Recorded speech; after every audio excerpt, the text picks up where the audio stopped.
غرباء غرباء غرباء غرباء غرباء غرباء غرباء غرباء غرباء ولغير الله لا نحمل الجباه غرباء. أعوذ بالله من الشيطان الرجيم. بسم الله الرحمن الرحيم. الحمد لله والصلاة والسلام على أشرف الأنبياء والمرسلين سيدنا محمد وعلى آله وصحبه وسلم تسليما كثيرا. Akí wa káàbọ̀ sí orí àkọ́tún ètò Al-Ghuraba níbi tí a ti máa ń sọ nípa ìtàn ìgbésí ayé àwọn ànábì Ọlọ́run bá àti àwọn sàhábà. Iléeṣẹ́ tí ó ṣe agbátẹrù àwọn ìtàn tí ẹ̀ ń gbọ́ yìí ó dẹ̀ ní Darul Arqam Media Production. Orúkọ tèmi ni Abu Hudhaifa Al-Ghuraba. Eléyìí ni episode 3 nínú ìtẹ̀síwájú ìtàn láti inú Al-Qur'an.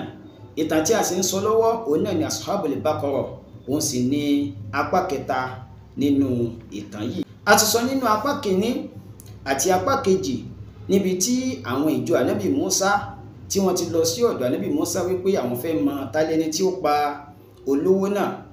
Lẹ́yìn ìgbà náà ànábì Ọlọ́run ní kí wọ́n pa ẹran.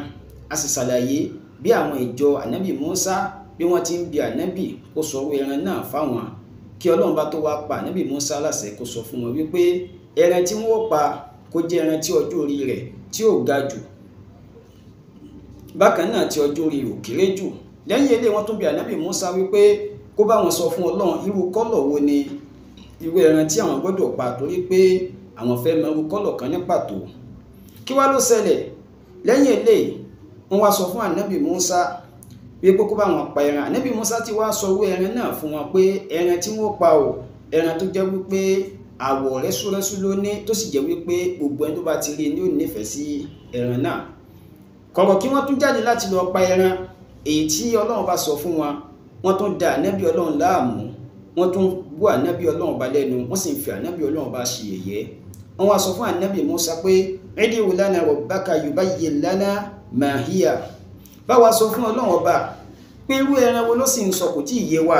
Innal baqarata tashabaha alayna, torí pé gbogbo màálù tá à ń rí ló jọra wọn. Allahu akbar. Kẹ́nikẹ́yàn lọ pẹran kọ́ wa nígbà tó ń dọ́jà gbogbo màálù ló jọra wọn. Sí wọ́n rán ní kọ́lọ̀ kan ni, a ní òkan sáàmù kan kó pa.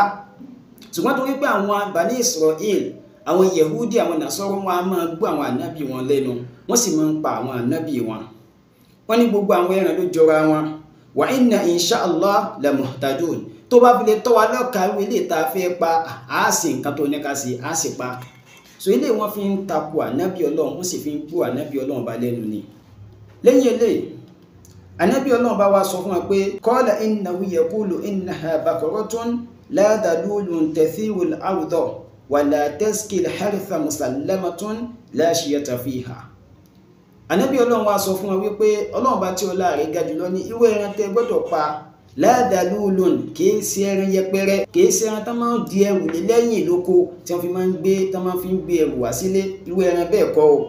Ẹran tẹ́ gbọ́dọ̀ pa yìí musallamatun la shiyata fiha, ó gbọ́dọ̀ jẹ́ ẹran tó yẹ pé khaliyatun minan naqsi, yóò là kó níbi gbogbo àdínkù wal uyub àti àwọn àlébù. Irú ẹran báyìí lọ́nà ló ń fẹ́. Allahu akbar.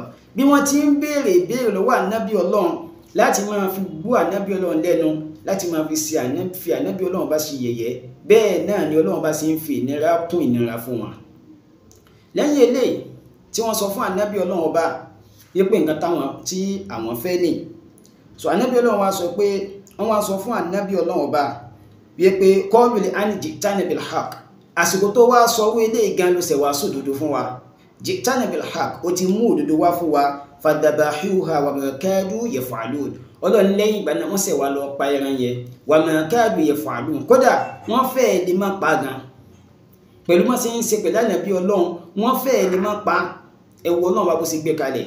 Torí pé àwọn tá à ń sọ yìí Ọlọ́run bá ti ròyìn wọn ní Al-Qur'an wípé ọkàn wọn le. Nínú Suratul Baqarah Ọlọ́run sọ nínú àyà bíi 474, Ọlọ́run bá Ta'ala sọ pé thumma qasat qulubuhum min ba'di dhalik. Ọlọ́run ní ẹ̀mí wọn wá lé lẹ́yìn ilé. Fa hiya kal hijaratu aw ashaddu qaswa. Ọlọ́run ní ẹ̀mí wọn lé bí òkúta, kódà ẹ̀mí wọn gan tún lè jòkúta lọ. Eléyìí ni àwọn ìṣesí àwọn Bani Israel.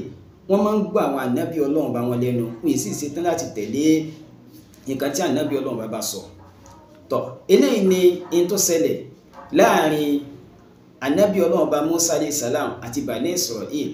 Ẹran tánàbí Ọlọ́run wá ní kan pa tí Ọlọ́run bá ní wọ́n padà pa, ìròyìn tọ́lọ́run ròyìn níbi ẹran náà, báwo ni wọ́n ti rí ẹran náà, bó ni wọ́n ti ṣe àwárí ẹran náà, kí ni wàhálà àti ìdààmú tán kóra wọn sí kan tó rí ẹran náà pa.